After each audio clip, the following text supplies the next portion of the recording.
Hi, I'm Janet Fielding. I played Tegan in Doctor Who, the Fiveish Fangirls.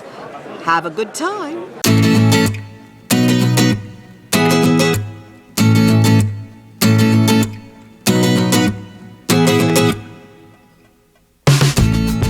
We tended this week continue all the way to episode 276 of the Fiveish Fangirls podcast, and parent and child relationships can be complicated, and the Whitleys are no different.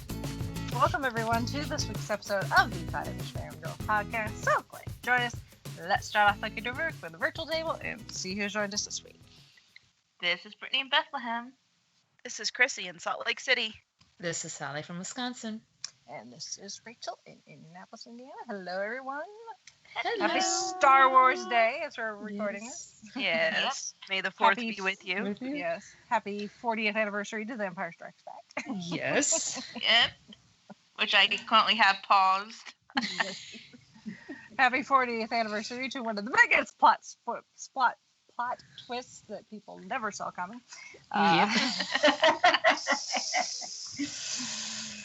But we're not here to talk Star Wars, although that would have been appropriate. But speaking of troubled father-son relationship, That's putting it mildly. In popular culture, we're finally going to get around to talking about one of the, I don't know, hippest, is that a word that kids use these days? I don't know. It's a show that's really good that's on Fox, so we'll see if it comes back for season 2. Yeah.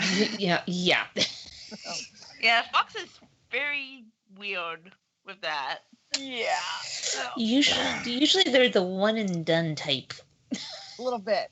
So we're going to milk this for all it's worth. But to help us talk about Prodigal Son, we have brought in a fellow fangirl who finally the stars aligned so that we could actually get her on the show. Although I've name dropped her quite often.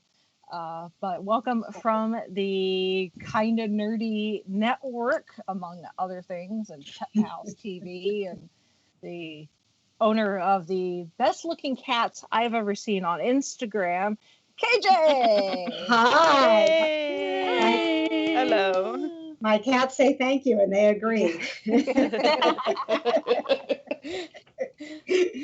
I'm excited to be here. Thanks for having me. You're right. It's taken like way too long for us to figure this out, and how that's even possible when you guys are all in different parts of the country, and I'm right here in Indianapolis with Rachel. Yeah. We have it down to a science by now. Yeah. It helps that everybody's stuck at home. So Yeah. That too. That's what it took, a worldwide pandemic just to get you here. Hopefully if we ever try to do this again, that won't be necessary. Yeah. Yeah. Let's leave the pandemics to a one and done. Thank you. Yes, please. Yeah. So before we get into Prodigal Son, KJ, why don't you give us a little cliff notes on, because I know who you are. I've known of you for quite a while, even you were a staple on the radio for the longest time here in Indy. And since then you've moved on to actually putting your face out there sometimes. Yes. With podcasts and Pet Pals and all that fun stuff. So Yes. who is KJ? I tell people I did radio my entire life until last year, and then I left radio and got 5 jobs. So And more cats. and more cats. I have a cat for every job. Nice. So yes, I am the kitty correspondent for the nationally syndicated show Pet Pals TV, which is very exciting. And if you ever have great cat stories, I'm always looking for them, because my dog reporting counterparts tend to have an easier time because dogs are more social. I work harder than they do in trying to find cats that are willing to be on camera and cooperate. And then I also host a podcast called The Kind of Nerdy Girls, which is part of the Kind of Nerdy Network. We have a spin-off in the works called The Kind of Nerdy Dudes, and several shows in our network, like Oddity Files, which is a paranormal show. So I'm constantly editing, recording, and doing all of that wonderful podcast stuff. And then on top of that, I also work for Make-A-Wish. So I'm a wish granter. I've been a Make-A-Wish ambassador for over 20 years, and now I'm officially on the team. And the pandemic has made that a little bit more difficult, but we are a business of hope. So we are working on different ways that we can keep things hopeful for our kids every day. And that is me. She's also a Packer fan, and she does all the sound effects for her own podcast. Oh yes, Nice. I haven't put that on. I haven't put that on my resume. Although I need to correct you there. I'm not just a Packers fan. I am a Packers owner. Oh, very nice. Yes. I have a share of stock too that has now passed on into my name. Ah, very nice. Yes, I got Yes. one from my father that passed on, and then I got another one when they went for sale the last time. So I was in Green Bay last summer, and I took a look at the renovations and went, "You're welcome." Yep, exactly. Yep, that's one of the perks to be in the stock share stock. You get to go to the meeting. Yeah. And take a tour. So yeah, I am a fangirl of many things. The Packers being one of them. I'm a huge Doctor Who fan. I'm a huge yes, and I don't get to. My show does not have anyone else who's super passionate about Doctor Who. So when you get all excited, that makes me very happy. You're my people. Well, then we'll have to have you on when we talk Doctor Who again. Yes. I love that.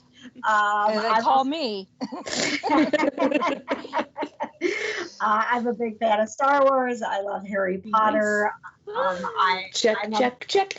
I am a Marvel nerd. I am sitting in my studio with a life-size cutout of Black Widow and Captain Nice. America. Nice. They are my coworkers during the pandemic. There is very little in the nerdy world that I don't nerd out about. So I'm happy to be here with you. Prodigal Son, I just got into, but I'm a big fan of Tom Paine from The Walking Dead. I work with him. One of my other jobs is I work for Celeb Photo Ops, and we contract out to do the fan celebrity photos at Comic Cons. And so I have worked with Tom Paine many, many times over the years with his long hair. And I'm really enjoying being able to see more of his face these days. Yeah, I like how you had Tom on, and you had him for just a limited amount of time, and you spent most of that talking about his hair. I was trying not to. I had a lot of questions for him about the show, but he really talked more about his hair than I thought he would to. And so I just let him. Yeah, man, hair therapy. Let's do it. Talk about it. Get it out. He said he was really emotional when he cut his hair. So I know a lot of women who were just as emotional when you cut your hair.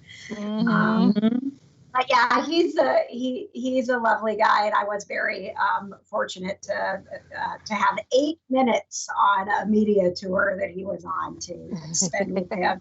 That's on the Kind of Nerdy Girls podcast.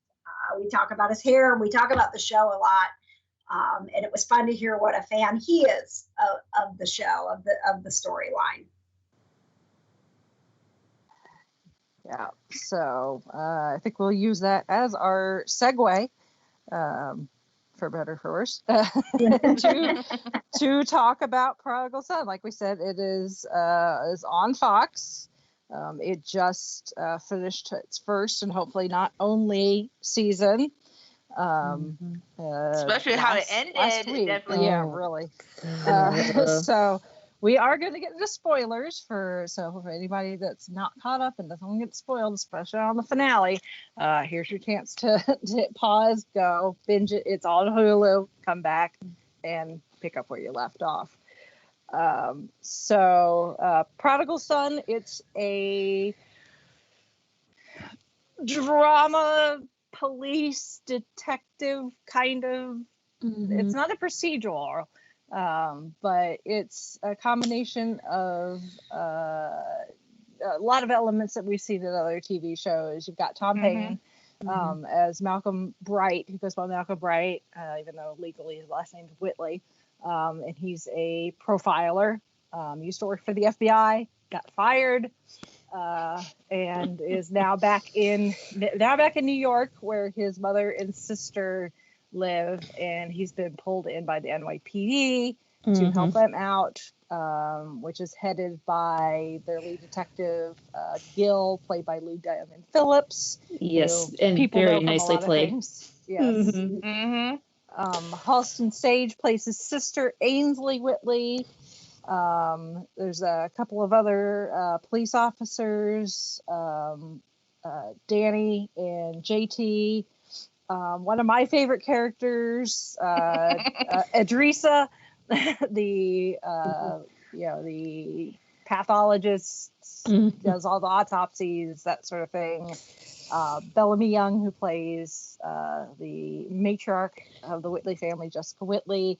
And then the whole reason I started watching this show in the first place is Malcolm's father, Dr. Martin Whitley, also known as the surgeon, a convicted and now jailed serial killer, played by Michael Sheen. Aziraphale, he ain't in this one. No.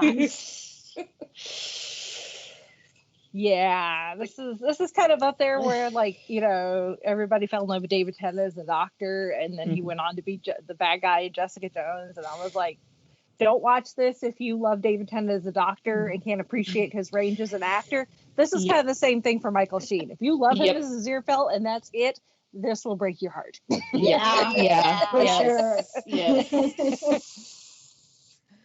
I, on the other hand, once I saw Michael Sheen and was introduced to him through Good Omens, I've gone through and tried to watch as much of his stuff as possible. So even going into this, I was more aware of his range as an actor. But yeah, it is still kind of creepy to see him as this extremely narcissistic and smooth talking serial killer. The surgeon. So yeah. So, this first season, of course, we get a lot of. They have to do a lot of establishments of the characters, the backstories. At this point, it's been like 10 years since Malcolm has seen his father. Martin has been in jail for quite a while. He's in a psychiatric facility in his own room, but this is definitely for TV. He's definitely given a better treatment than what you'd expect for someone who has supposedly killed more than 20 people. A lot of free reign. I mean, it's almost like up to the point of River's song where she can check herself in and out of Storm Cage. Yeah, a little bit. I'm like, man, I'm stuck in my house and it's not that nice. Yeah. Like he gets, 3 meals a day. He gets TV time. He's got activities. He has practically a library. Yeah. Medical text. Yeah. And then on top of everything else, he still is pseudo practicing medicine. He's managed to get. You think that wouldn't happen with what he's done? Medical license, bye-bye. Well, I mean, I think he's not practicing, he's consulting, and therefore a license is required. And as we discovered, the people that he's assisting probably don't really care anyway, because it's people like people who are probably of less I don't know what the word is, less picky clientele. Yeah. They've got money and they're willing to spend it. I remember when it was revealed he was consulting, who in their right mind would get consultant from a known and convicted serial killer, and oh, okay, they're not in the right mind. Yeah. Most likely. Desperate times and all that, I suppose. Yeah, they're people who want the best, and they don't care. They just want the best, for whatever their medical issue is. So, like, they've name dropped, like, people in, like, the Middle East and stuff, where, they cut off people's hands if you look at them wrong. So, or so I've heard. So, obviously, they don't care that he's a convicted serial killer. But when I first learned about this show, it was weird because I was playing some mobile game on my phone, and it's one of those games where it's like, oh, if you watch this 30-second ad, we'll give you extra coins or extra life or extra whatever. Yeah. So I was playing, and they're like, okay, watch this ad, and we'll give you extra whatever. And I'm like, okay, that's fine. And I do that quite often. So I hit play, play the ad. And usually for that 30 seconds, I'll go and do something else. And it just so happens that the ad was playing, and I saw out of the corner of my eye, I saw Michael Sheen. And I was like, wait a minute, why is Michael Sheen on my phone? I'm not watching Good Omens. Yeah. This is not a Aziraphale. What is this thing? And of course, I had to go to the internet, and I'm like, oh, he's going to be on TV. Oh, it's going to be an American TV show. I can actually watch this. Great. And so I sat around waiting for the series to start and started watching it. And I've been watching it religiously every week since. So. But it helps that Michael is quite prevalent on social media too. So that doesn't hurt to be able to keep up on things. So did anybody else watch Gilmore Girls? Because that's part of the reason I started watching this. I've caught most. It's been a while since I've watched Gilmore Girls, but yes, I have seen episodes. So Keiko Agana is one of my favorite parts of Gilmore Girls. She plays Lane, Rory's best friend, and she. Oh, yes, I knew she looked familiar. Now that's who she is. Oh my word! Oh, that's about as bad as realizing that Jared Padalecki played Dean when on that show. I was like, okay, this joke is now making a whole lot more sense. She was so adorable in Gilmore Girls. She was a really great character, and I was so excited to see her, back on my TV and with Tom Payne, and then to see them having the chemistry that they're having. I'm like, oh my god, I love the show. Yeah, her not so. Under the radar crush on Malcolm. Yeah. Like, everybody knows she's got a thing for Malcolm, and everybody except Malcolm. Yeah. Right. Well, Malcolm usually is. Yeah, Malcolm's kind of oblivious to most things. He's got his own issues, to put it mildly.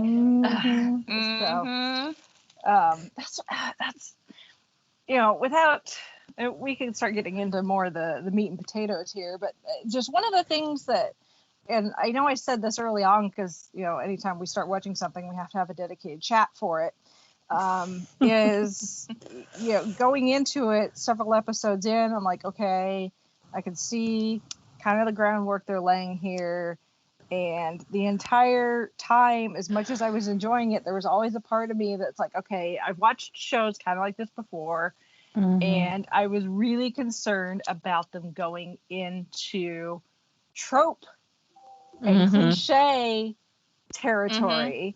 And there are some things that are a bit tropey, but they don't take it and check all the boxes for that trope. Like Jessica, as the mom, she's rich, but she was rich on her own when she and Martin got married. She comes from old money. So she is this New York high society socialite. She always dresses well. She knows all the people. She's got 50 lawyers for everything, and she does obviously care for her children and wants what's best for them, and she does toe and step over that line a few times by doing things like making Malcolm get a new suit because he's got a date. But then, she doesn't, you would expect a character like that to be like, either she cares so much about her image that she's not willing to do the right thing to protect how the family looks, but she's obviously gotten to the point where she's like, I don't really care what other people think. And she's willing to get her hands dirty. We get to the end, and she finds herself in this situation with this guy who apparently is even more terrible and evil than Martin is. And she ends up taking the reins and stopping this guy from getting away by crashing her car, this beautiful vintage car, crashing her car into it. So it's like, they could have easily kept her this waspy, my image and how New York society sees me and my family is the most important thing, and gone with that cliche and that trope, but they don't. And there's other times where I was like, okay, we're gonna, we got all these cops, we've got Gil and the other two, and it's like, okay, one of them going to turn into a dirty cop or something, and they don't do that. It's like there's so many opportunities where they could have gone cliche and tropey, and they didn't, and I'm so glad for that.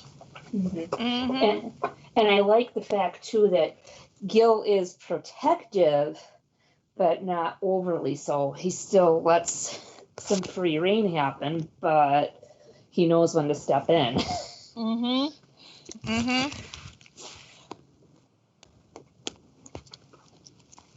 Yeah, and Lou Diamond Phillips, I mean, he can. Yeah.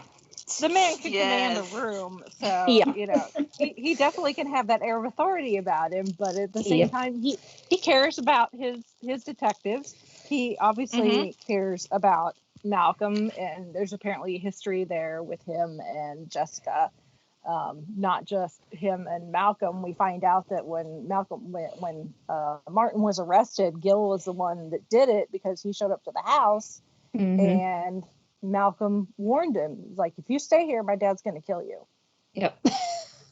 So, there's this history between the Whitley family and Gil, but it's not. He knows where the lines are. And so do the rest of them. Yeah. So, but I could probably wax poetic about how they've subverted my expectations on this in the best way possible, but I don't want to take over the entire thing. So somebody else give your 2 cents. Just the mystery and some of the red herrings where you think, okay, it's going to be this. And then they throw a curveball. No, it's going to be that. No, it's going to be this. And it's like, all right, which is it? Or are you going to say, it's a combination of the two of them?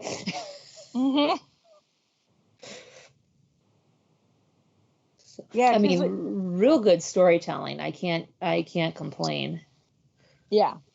It hasn't been like a lot of shows will have like, I don't know about this, like the entire series should be good, but there's like a few episodes here and there like, But I haven't felt like that with any of these episodes. Like, I can sit and watch all of them again. Yeah, there's no kind of quote unquote clunkers. These are solid stories for each episode that's been put out. And that can be tough to do on a first run of a show, trying to find its legs, but I think it's hit the ground pretty much at a good pace. Well, I think they've done a really good job with the flashbacks and being able to build the characters. I mean, you quickly see that scene where he's like, my dad's gonna kill you, and you're like, oh man, they go way back, like I think they did a good job of establishing that so that you were invested very quickly in everyone. And I think too, at first, I don't think Gil wanted to believe Malcolm, but then after it happened, then he looks like, oh, the kid was actually telling the truth. Yeah. Yeah, and then you feel for Malcolm because you realize, like, from that age, like he knew before anybody else knew, and I think that Tom has done such a good job of portraying that pain and that trauma, and bringing so much depth to like understanding that the mental illness side of it, that like he grew up knowing this, and this has shaped him on so many levels, and not all of them are good. That you want very quickly to see him be okay. You just like, because you saw him as that little kid, and you're like, oh my gosh, his life has been so messed up. Like I can't believe he's even functioning right now. But yeah, I really have enjoyed the fact that they developed that so quickly. And like I said, I think with the flashbacks, they were able to tie us into those characters and make us want to see where this twisted relationship was going to go with his dad. Yeah, and I had having the experience with PTSD and any of those things, and I would love to hear from like an actual like psychologist or psychiatrist and see just how accurate Tom's portrayal is. I would imagine it's fairly accurate, actually, all things considering, but just I don't know what he's tapping into to film these scenes where Malcolm is triggered, for lack of a better word, where he has night terrors, so he barely gets any sleep. He literally has to strap himself to his bed, otherwise he flails around so much he might hurt himself or someone else. He ends up flying out a window at one point. He has to put like stuffing in his mouth so he doesn't, because he clenches his teeth so much when he is asleep. He has hallucinations and tremors and all of these physical manifestations of the trauma that he has embedded in his psyche, and some trauma that he doesn't even realize he has until some of those memories start to manifest. And we only see him a couple times with some sort of therapist. I don't know what happened to her as far as the plot points, but and the therapist is a child therapist at that, which I thought was interesting. Yeah. So he starts having these suppressed memories of this girl that he supposedly found in a box. Called girl in a box. Really, it's like a steamer trunk, like what people used back in the day as for their luggage. But I could still hear Brad Pitt going, "What's in the box?"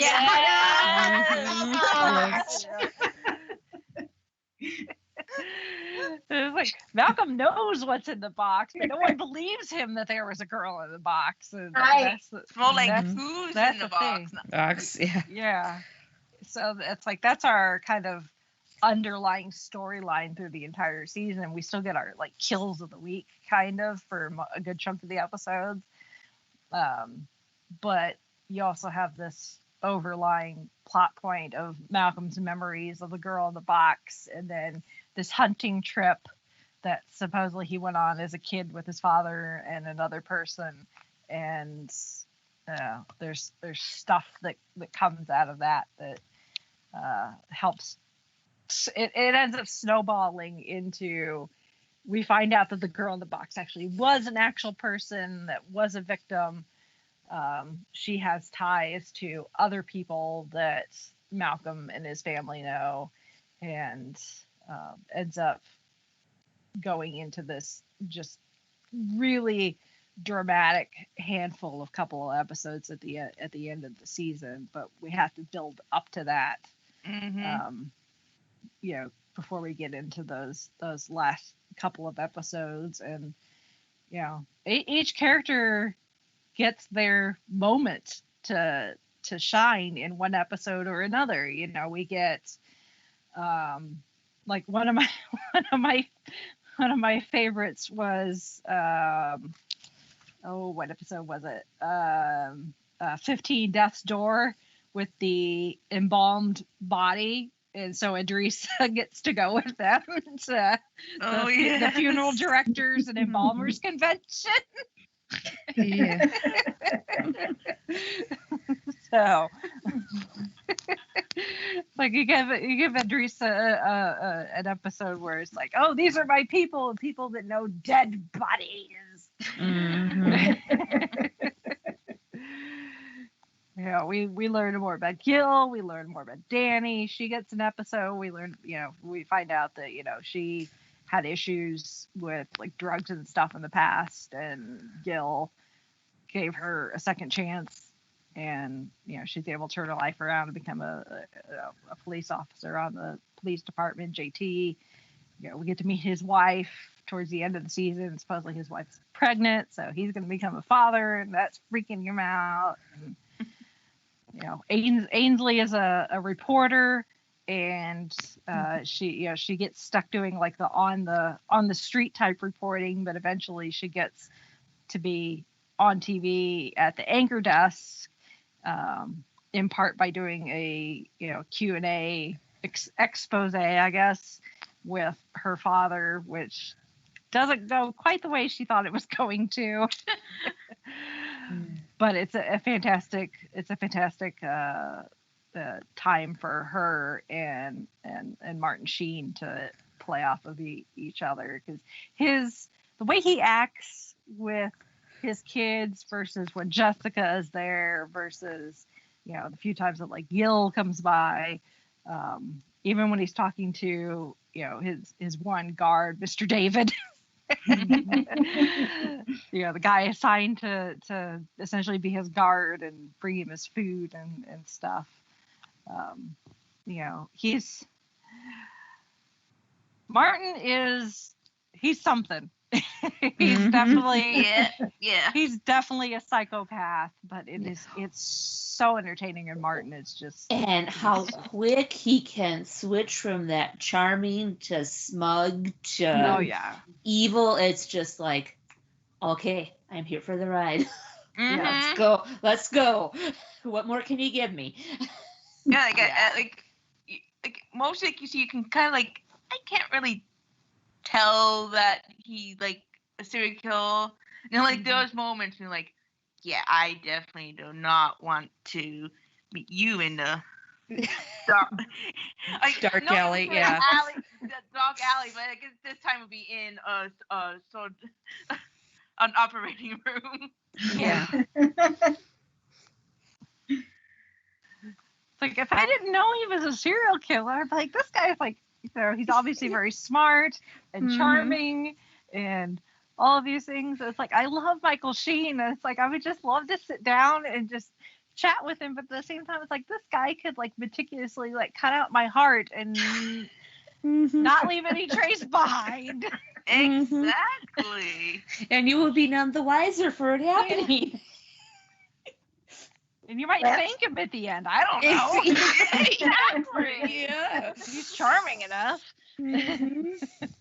But I think that's one of the emotional battles in watching this show, from the viewer perspective, is that, like, I mean, Malcolm should not be going back to see him. Like, do not go back to see him. This is the worst thing. Stop going to see him. But at the same time, if you don't see him, we don't see him. So keep going to see him. Yeah.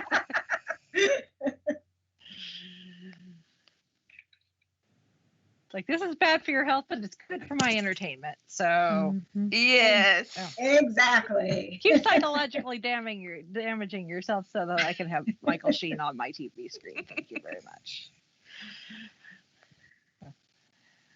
I think Michael Sheen just took this job because other than like the flashbacks where we see a slightly younger Martin, he's like, you mean I get to sit around and essentially nursing scrubs? I don't have to cut my hair. I don't have to shave my beard.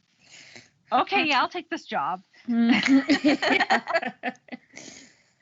Tom Payne has to completely retransform himself into a different person. Yeah, I didn't even know that Tom was British until somebody said something. I knew Michael Sheen. Actually, Michael Sheen's Welsh, if we want to get specific. But I've heard his American accent before. If you've ever watched Masters of Sex, although it's a slightly different accent, but still, I've heard Michael with an American accent before. Although it's funny because. His natural accent is still different than his accent that he used when he was in Good Omens, where it was a more upper class British accent. When Michael's like proper Welsh accent is like different. So, but I didn't know Tom was British too, so that was interesting to hear his voice when you were talking to him, KJ. And I'm like, oh, that's what it sounds like. That's how you found out he was British? Yes. Well, I mean, the funny thing is I don't, watching Prodigal Son, because I didn't, even though I worked all of these Walking Dead conventions, I didn't watch the show. And so I only, knew Tom through the convention. So the only thing I've ever known of him is a British accent. So I had to get used to, with Prodigal Son, that he didn't have the British accent. And as my producer on the Kind of Nerdy Girls pointed out, and now I can't get it out of my head, she's like, not only does he have a really good American accent, but he sounds like Zac Efron. Oh my gosh, he does. But can he sing? Maybe that'll be his next project. Yeah. We're gonna do one of those musical episodes. Yeah. Oh my gosh, the Prodigal Son, the musical, it would be Hey, you know what? If Buffy can do it and Grey's Anatomy can do it, why not Prodigal Son? His dreams are weird enough. It could be a dream sequence. That is true. But now I'm picturing the show doing a version of Sweeney Todd. Oh yes, I could see that. Yeah. Or a twist on Little Shop of Horrors. Ooh, yeah. I love that one. Dear Fox. Here's an idea. Here's an idea. You can have it for free. All we ask is, I don't know, something. Please have Michael Sheen email us at. We would really, really, really, really, really like to have him on the show. I wouldn't have anything of intelligence to say, but yes. Well, and in so many things that we like, I think we can we could find things to talk about. I mean, he was the House in Doctor Who. In the Doctor Who. Yeah. Or Mr. House. Anyway. That guy, the disembodied voice. Yes. Which after doing the tweet along and rewatching that, I'm like, I can kind of hear it. It still doesn't sound quite like him, but I can kind of hear it. I'm like, oh yeah, that is Michael Sheen. He's got the range. He's got the range. Oh yeah. Yeah. Mm-hmm. He does. Oh, especially for a guy that's, essentially chained to a wall in like this, like probably 10 by 10, 12 by, 15 by 15 room that is his cell, quote unquote cell, part of the set. I mean, obviously, it's part of a set, so you can just walk off to the side and it'd be like, a whole sound stage or something. But still, for him to, show what he could do range wise in just this essentially small area, again, just shows the strength he is as an actor. And a lot of it is the face, because he did, Martin as a character is supposed to be so confined. A lot of it, he doesn't have necessarily a lot of room and range. Whenever he has visitors, he's literally, tethered to the wall. Like you put a dog on a leash. So he can only get so far. His hands are bound, and they have like all of these things. So it marked off on the floor, like how far you can go before you can get into like range of him. Potentially harming you. Mm-hmm. Yeah. So a lot of his character acting is in the face and the voice and what body language he can use considering the circumstances. Although he does get a scene there, a bit of a Game of Thrones moment. In one of the later episodes towards the end of the season, where a certain Mandalorian actor may have, I don't know if he watches it, but he may have had flashbacks. If I was Pedro Pascal, I'd be like, oh, that is familiar. Fill in the blanks. So let's obviously only 3 of us have seen the entire thing, but like I said, we will get into some spoilers here. We'll try not to spoil everything, but some big beats that kind of are important to if we're going to speculate about, we're going to be hopeful and assume there's going to be a season 2, because supposedly this did really well with the ratings. It was a highly rated show for Fox. They only got like so many episodes in before they went ahead and picked it up for a full season. Although technically we did not get that full season. They picked it up for 22 episodes. But because of the coronavirus, they actually had to stop production. But because they had filmed things out of order, the episodes we saw that were 19 and 20 were actually supposed to be 21 and 22. So the true episodes 19 and 20 never got filmed before they had to stop production. So there may be a plot there that we missed. Oh, wow. Boy. So, if you get towards the end and you're like, wait, they like, what happened to that one person in that one thing? Like they just completely dropped it. That's probably because it was in those 2 episodes that never got filmed. And it makes me wonder, too, if that character gets introduced at the end, I'm wondering if he wasn't supposed to show up in the 2 that didn't get filmed. Yeah, for possibly. An earlier one, so we weren't, who's this guy? Yeah. Well, and the funny thing is, or I guess the ironic thing is it's somewhat common for TV productions to film things out of order, because if they need to film on location, when they can get permits or that sort of thing. But apparently Michael Sheen had another commitment elsewhere, so he actually would have needed to leave, I guess, and go do this other commitment. So they wanted to make sure that they had the final 2 episodes in the can.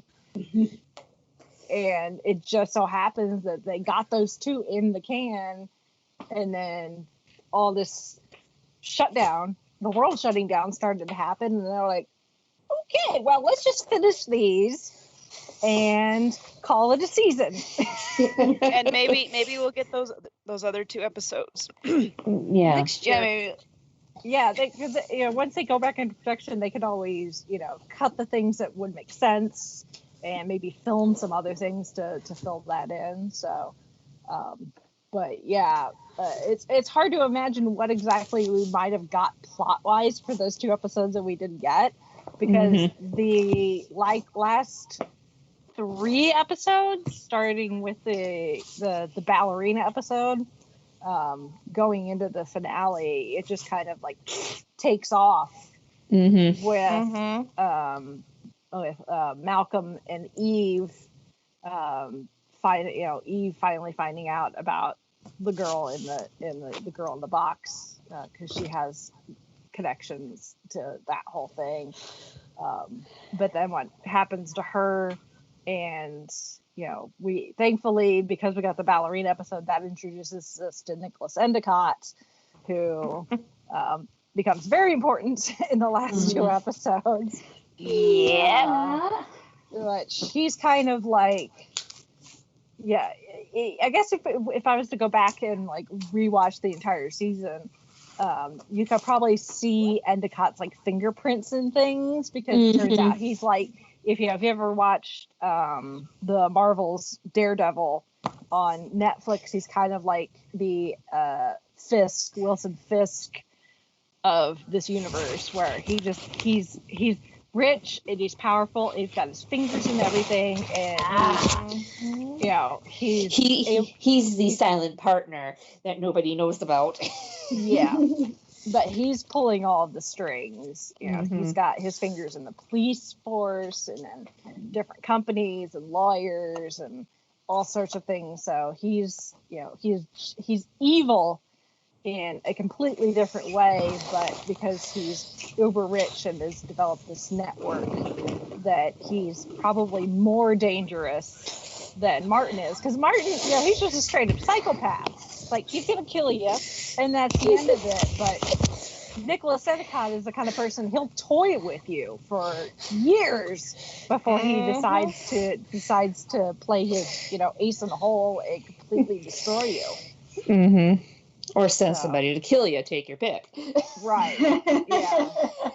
Which, again, talking about setting up possible cliches and tropes, it's like we're setting him up as this uber powerful guy who has got his hands in everybody's business, whether they know it or not.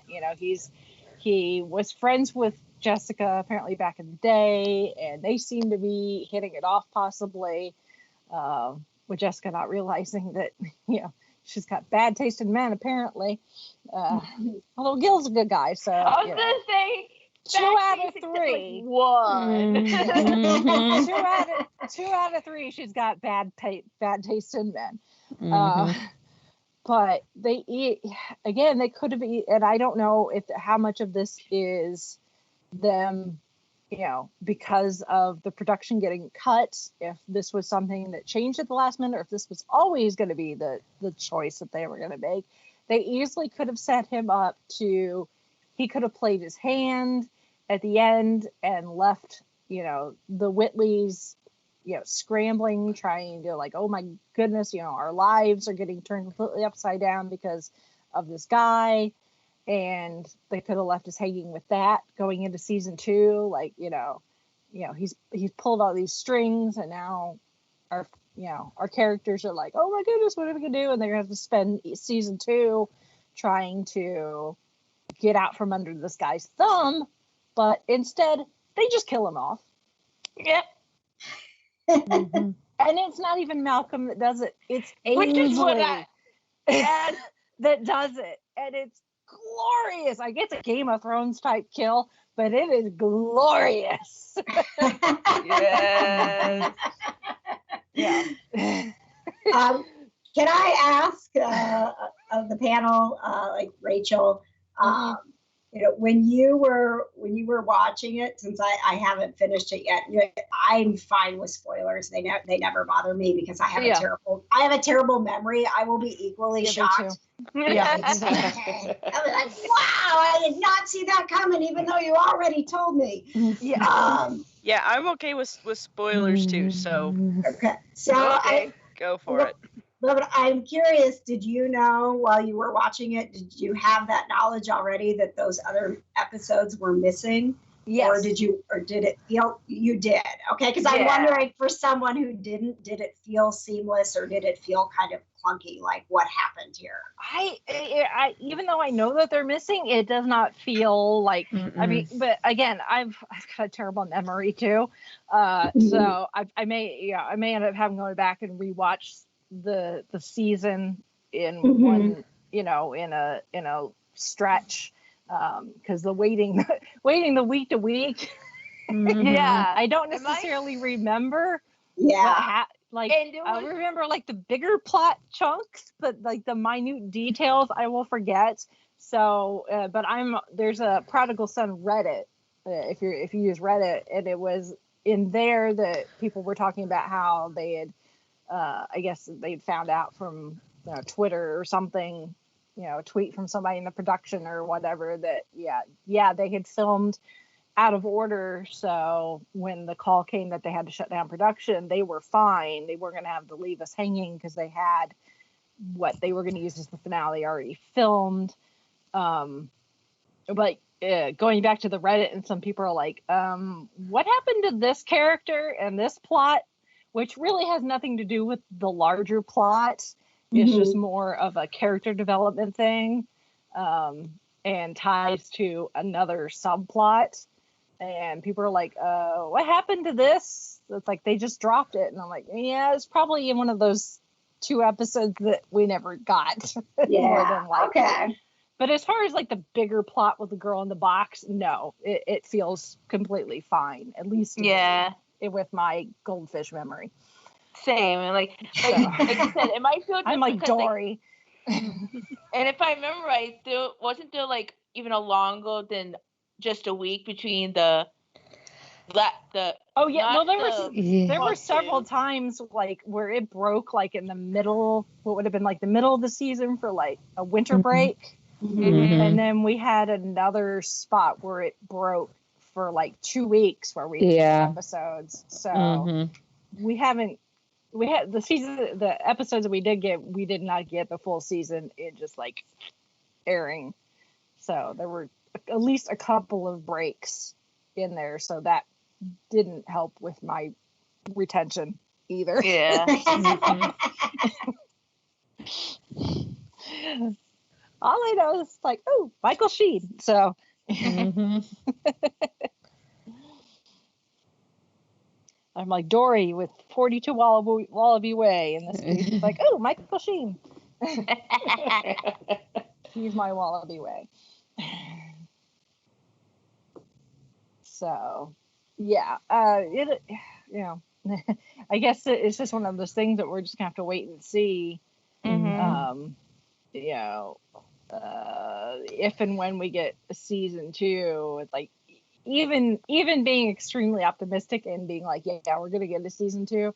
It's still when we're gonna get season 2 because nobody's producing anything right now. Yeah, I was gonna say lockdown, so.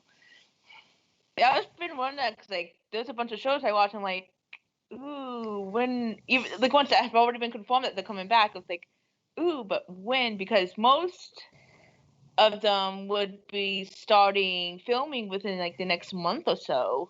And well, and usually like renewals and cancellations we would start getting this time of year. We would start getting those announcements. So whether we will still get those announcements about the same, this time of year is to be determined, because the powers that be, how they're going to make those decisions if stuff got stopped and series didn't get to be completed. It's like, well, do we cancel a show that technically never got to finish in the first place? Not that that's not ever happened before. I was going to say, there's been plenty of shows that they canceled it really early. I guess we'll find out eventually. Yeah. No, it's like, the cast needs to be able to be available whenever they do get the word to go back into production, which, I'm assuming that most of the primary cast is, ready to, or will be hopefully ready to go. Although Michael Sheen in quarantine with his partner and child. If you follow him on social media, like I said, he's on there quite often. He's gone from Martin Whitley, hair and beard, to he's bordering on Robin Williams and Jumanji when he first escapes the board game. Yeah. Hair and beard. So. What year is it? Exactly. Exactly. Yes. Uh-huh. Martin may need just a little trim, just in a little off the top, little off the face, but You can't phone it in like did with the Good Omens special a couple days ago. yeah, exactly. Yeah. Yeah, exactly. Exactly. Yeah. So yeah, that's those are my thoughts. Anyone else have any thoughts? I enjoyed it, and I'm wondering if we aren't gonna find out about some other secret in Mama's closet. Yeah, she, it's like she's about as bad and messed up as Daddy. Yeah. Just from the way that last episode went, it's like, wait a minute, is this all a ploy and we're gonna find out that she actually framed the husband? I didn't necessarily think that she was window? framing him, because it seems pretty obvious that he did all those things. But I was always wondering, like, since the beginning, if maybe she knew or even helped.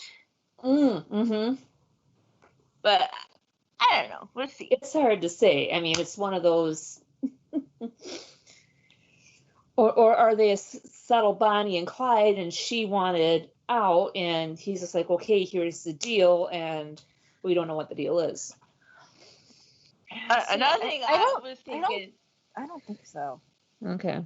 Another thing I was like, that I thought they were gonna go because it was kind of cliche, but they didn't. Was when the whole with the go in the box, and Martin was telling Malcolm that, like, you don't want to know, these things. I was thinking that they were gonna say that he convinced Malcolm to kill her.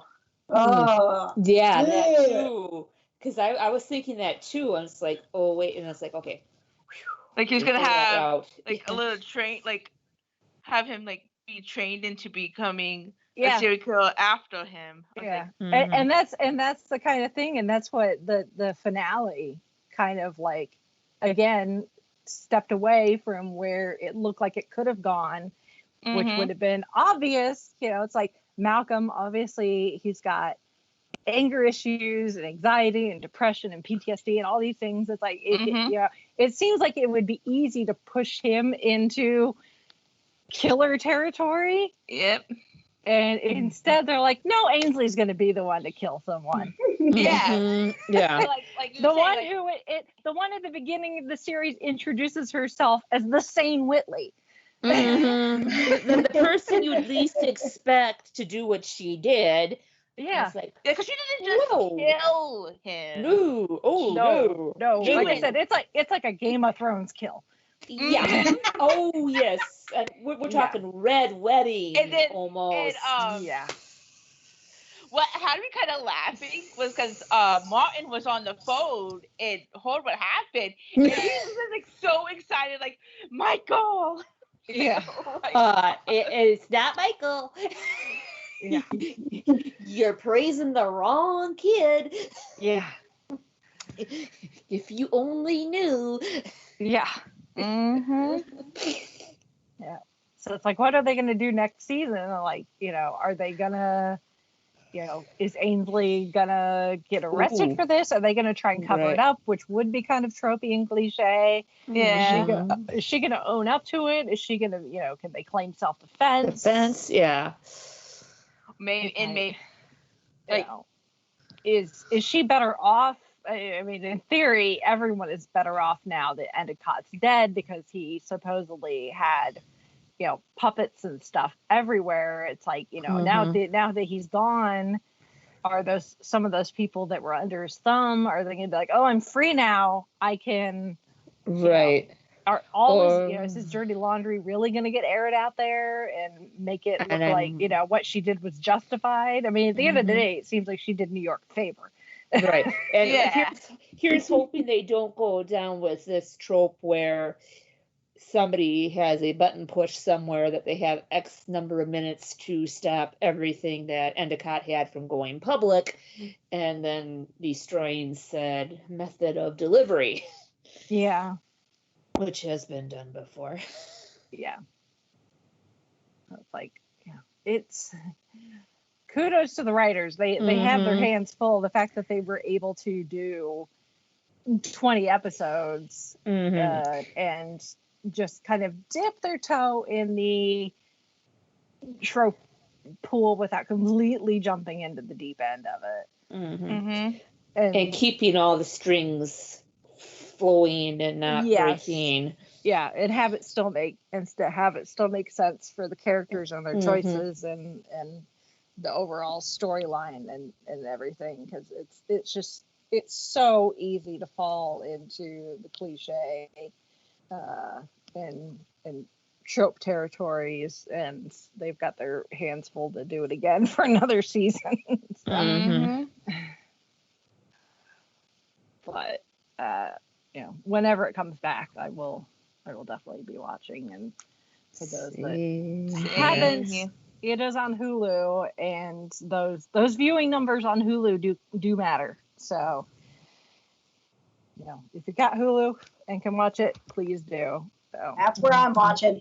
Yeah, me too. I've got it. Like I said, I've got it bookmarked on my Hulu account, and when I get through all my other pile of stuff I'm watching while I'm under quarantine, then we'll get there. Or maybe I'll pepper some in. I found that I can't really binge anything. I have to watch a few episodes of this here, a few episodes of that there. Yeah. Just to kind of keep myself from going too crazy. Yeah. Well, and stuff starts blurring together after a while too. Yeah, that too. So that helps. But all right. KJ. Yes. Your chance to pimp yourself out. Well, thank you for having me on the show.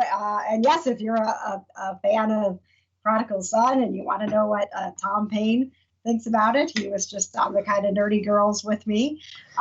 We're on, all the places, Apple, Spotify, Stitcher, YouTube, and then kindofnerdygirls.com is where you can find our website. I also have a couple more. I have to stop having guests on because I keep promising them that I'll watch their shows, and so I'm watching Ozark because I got sucked into that because we had the guy who plays Sam on the show, and everybody. Oh, go ahead. I was gonna say that's on my list to watch. I've heard. I'm a few episodes in on the first season and I'm enjoying it. So my chiropractor keeps telling me I need to watch it. Yeah, I was afraid of it because I love Jason Bateman because he's always so fun, right? He's a funny guy. I loved him in Arrested Development, and so I didn't really want to see him being bad. But he can pull it off. Yes, he's doing a great job. So Kevin L. Johnson, who plays Sam on the show, was just on with us on the Kind of Nerdy Girls. But we do, so we are kind of like you guys. We're a bunch of nerdy girls who decided, we're going to talk about this stuff because there's not enough girls putting themselves out there saying, I'm a freaking nerd, okay? I love this stuff. So we have Kitsy, who is a paranormal investigator, and she has a show on Amazon Prime called Oddity Files, who is on our show. We have a gamer, Katie, who misses a lot of our episodes because she's a true gamer and won't put her controller down. We get really excited when she joins us. Producer Jana is all into the the Hallmark movies and the murder mystery stuff. And she's always talking about, like, we have a segment called What's Got Jonna Weeping, because she's always crying about something. Oh my God. And then Shelley, our fifth member of the panel, she has a journal company called Conquest Journals, and they make products. Do you know what I'm talking about? Yes. Oh, Yes. I have a couple supernatural conquest things that I am enjoying. Oh, sweet. Yeah. So she does supernatural stuff. She does Harry Potter stuff. She's got some stuff coming out for Sabrina. And then she tours with Creation Entertainment and Supernatural. So she always has like interesting stories from being on the road with the Supernatural family. Nice. Yeah. Cool. So together we are the Kinda Nerdy Girls. And again, if you search Kinda Nerdy Girls on your podcast app, you should find us. And come join the Facebook fun too. Yes. The Kinda Nerdy Network is our group on Facebook. And every Friday night we get together and do a Kinda Nerdy night in. So if you want to join us on a Friday night, I mean, right now everybody's home, so it works out kind of nice. But I am one of those people. Except for me. I am one of those people who, even if we weren't told to stay home, is usually home on a Friday night. So you join the Kinda Nerdy Network, set up a Zoom room, and literally anybody who wants to show us their face and chat nerdy. Last week it was Star Wars. The week before it was a little more like Parks and Rec and Friends. We play this game called Wed, Work With, and Wipe Out, and we make you kill a character, and it can't be a bad character. It has to be a good character. That's always fun. So yeah, our goal is to bring people into the community, and everybody who listens to our show is a producer. So you're in Kinda Nerdy Network, and you tell us what you're talking about, and what you want us to talk about or watch, and we do it. So that's the community that we've built, and we welcome all sorts. Very We nice. love it and Nice. are grateful for it. So beautifully. Thank you guys for welcoming me here. It's been really Of fun. course. You were. Yeah. It was a treat for sure. Yes. Thank you so much. We'll have to have you back once the world reopens up and. Well, and anytime Doctor Who, like, I can talk about Doctor Who for ever and ever and ever and not get tired. My youngest cats are Amelia and Melody Pond. Oh, nice. Yes, we are Doctor Who obsessed in this house. So please, anytime that you're going to be talking Doctor Who, send me a message and say, join us, because I need an outlet. My girls don't watch it like you guys do. I need you. But we still, Time to come join the need to talk. fandom. It's bigger on the inside. Yes. Talk about finished stuff, but we've got to figure out how to split it up into bite-sized chunks so we're not just all going blah, big finish and Yeah. shoving the cake in everyone's face, as it were. Yes. Anyway, but so if any of our listeners have any thoughts on the Prodigal Son, if you've seen the show, or if you have some favorite parts you want to talk about, or something you want to add to the conversation, please email us at fiveishfangirls@gmail.com. You can also go to our website, which is thefiveishfangirls.com. You can find links to all of our social media stuff, leave comments on our Facebook page or Instagram. And that's always fun to see all those interactions there. We've been getting some fun stuff, especially for Star Wars Day today. People have been sharing favorite Star Wars stuff, so that's awesome. You can also find our podcast wherever fine podcasts are downloaded: Apple Podcasts, Google Play, Stitcher, Spotify, all those good places. If there's a podcast there, we're probably there, so check us out. We also have a YouTube channel you can look at, and we still have that super secret project coming up, and I shall say no more yet. Yeah. We still have to work out some technical kinks. We thought we'd have something, and then we realized the technology did not work. And there were gremlins in the technology, but that super secret project is still coming. So yes, watch this space. Yes. And as always, we are very appreciative of our Patreon supporters. We have a Patreon account that if you wish to support us financially, you can do so. We also have an Amazon affiliate link. If you're doing any Amazon shopping for your essential items these days, if you click on that link on our website to go to Amazon, we'll get a little referral bonus, which helps support the podcast, and you don't pay anything extra, and you still get your toilet paper or whatever it is you're needing to get delivered to your door. You're not getting toilet paper. Or whatever it is, I don't know. If you guys have toilet paper through your link right now, I'm going there right this second. I can confirm. Buying, but it helps the podcast. So I can confirm that last week there was at least some wallpaper. Well, you can use wallpaper too, I guess. But toilet paper at Amazon. So glory be to Amazon right now for all that. But yeah, so that'll help support the podcast. We also have a Redbubble store, so you can get our logo on a T-shirt or a tote bag or a mug or something. Or we also have a Ko-fi. I still don't know how to pronounce that. I don't either. I don't either.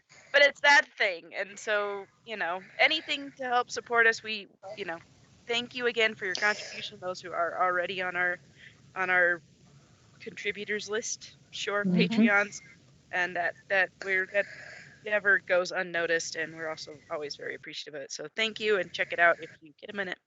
And that's our plug. That's the plug for the week. So hope everyone's doing well out there. Yes.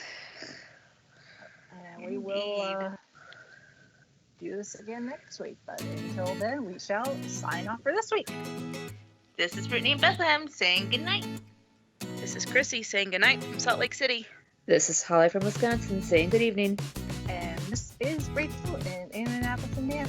I think Martin Whitley just needs a hug. It's a great big hug.